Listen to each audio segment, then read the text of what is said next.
एक ब्राह्मण थे, बड़ी सुंदर कथा करते थे। संतोषी साकार प्रतिमा थे। कथा भी प्रसंग पाकर संतोष की बड़ी महिमा वर्णन करते थे। गोधन गजधन बाजधन और तंदन खान, और जब आवे संतोष धन सब धन धूल समान, तथा संतोषी ब्राह्मण सदा सुखी। ये दो वाक्य तो ये बात में दोहराया करते थे। एक बार एक राजा के यहाँ कथा हो रही थी। उनकी इस बात को सुनकर राजा के मन में परीक्षा की बात आई कि देखिए, तो ये कहते हैं भी है कि यह संतोषी भी है। फिर तो पंडित जी ने 1 महीना कथा कहा और राजा ने कुल 2 रुपये चुराए। राजा ने सोचा कि परीक्षा के बाद फिर पंडित जी को अच्छी भेंट कर दूंगा। पंडित जी ने बड़ी प्रसन्नतापूर्वक ये 2 रुपये लेकर पोथी बांध कर चल दिए।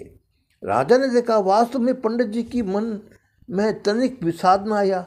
नहीं तो कहा कथावाचक को दक्षिणा कम मिलने पर बड़ा दुख होता है। कथा आती है कि एक पंडित जी बड़ी रसमयी कथा कहते थे। करुण प्रसंगों पर श्रोताओं को आंसुओं की झड़ी लग जाती थी, परंतु पंडित जी को कभी एक बूंद भी नहीं आंसू नहीं गिरते थे। एक दिन एक व्यक्ति ने पूछा, पंडित जी, आपके मुख से कथा सुनकर दूसरे तो प्रेम भी होकर आंसू बहाने लग जाते हैं, पर तो आपके नेत्र कभी गीले भी नहीं होते, क्या बात है? पंडित जी ने कहा, भैया मेरे भी आंसू आएंगे, पर अभी नहीं, जब दक्षिणा कम मिलेगी तो देखना मेरे आंसुओं का प्रभाव। तात्पर्य, ब्राह्मणों को प्राय दक्षिणा पर बड़ा ध्यान रहता है, परंतु सब एक से नहीं होते हैं। पंडित जी तो बड़े संतोषी थे, दक्षिणा के 2 रुपये ही लेकर चल के दिए। मार्ग में एक वेश्या मिला, वह व्यापार के लिए विदेश जा रहा था। उसने सुन रखा था कि पंडित जी राजा के यहाँ कथा बाँच रहे हैं। अपनी सहज वणिक वृत्ति से उसने कहा, पंडित जी, अगर आपके पास कुछ भी है रुपये तो मुझे दे दीजिए, मैं आपके पैसों से व्यापार में लगा दूंगा और जो भी मुनाफा होगा वह मूल धन के साथ आपको वापस लौटा दूंगा। उसने सोचा था कि राजा के यहाँ कम से कम 10-5 हज़ार रुपये तो छुटे होंगे। पंडित जी के पास 2 रुपये उसके हाथ पर रख धरते हुए कहा, आज की यही दक्षिणा है। वणिक ने वो 2 रुपये ही ले लिया और विदेश जाकर अपना कारोबार करने लगा। पंडित जी के 2 रुपये से कौन सा व्यापार करूं, ये उसकी समझ में नहीं आता था।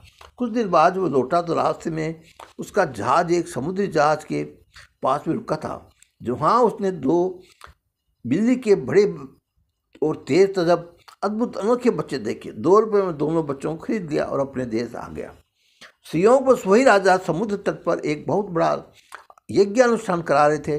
वैश्य को पता चला कि वह अपने मित्र राजा से मिलने गया। देखा तो राजा बड़े ही उदास बैठे थे। कारण पूछने पर बताया कि मित्र, कुछ पूछो मत, उस समय मैं चूहों के उपद्रव से बहुत परेशान हूँ। मैं यज्ञ कर रहा हूँ यहाँ पर तो सब ठीक है, परंतु चूहे यहाँ इतने बढ़ गए हैं कि ब्राह्मणों को भोजन तक नहीं करने देते और परोसा गया भोजन सामान उठाकर देखते देखते ले जाते हैं। यज्ञ में स्थान निषेध है, अतः मारे जा नहीं सकते। बेचारे ब्राह्मण भूखे ही रह जाते हैं। मुझे इसका कुछ उपाय नहीं सूझता। वैश्य ने कहा, ये लाकर खड़ा कर दिया। डर के मारे चूहों का आना जाना एकदम बंद हो गया और दोनों बिल्ली के बच्चों को वहाँ पर खड़ा कर दिया। राजा ने जबरदस्ती वैश्य को 2,000 रुपये दिए। वैश्य ने वह रुपये पंडित जी को लाकर देते हुए कहा, महाराज, आपके 2 रुपये से बड़ी कमाई हो निकली। पंडित जी ने तुरंत साधु ब्राह्मण को बड़ा बढ़िया भंडारा किया। उधर राजा अनुष्ठ यज्ञानुष्ठान पूर्ण कर पंडित जी का पता लगाने के लिए उनके घर गए।